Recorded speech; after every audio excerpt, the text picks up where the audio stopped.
Guys, and welcome to the channel. Today I'm going to show you how you can install Line application on the Amazon tablet. So in the first step, open the web browser, then look for the Line APK.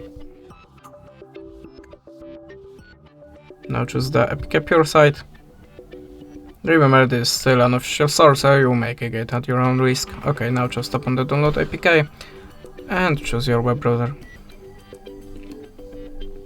Tap on the download APK again and give me a minute. One moment. I didn't get that. Could you try again? Sorry about that.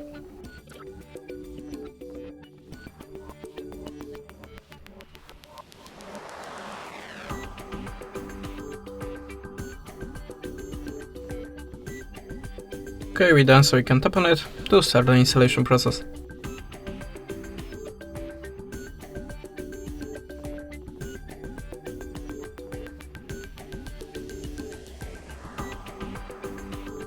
And how you can see, we successfully installed the Line application. Now just log in and that's it.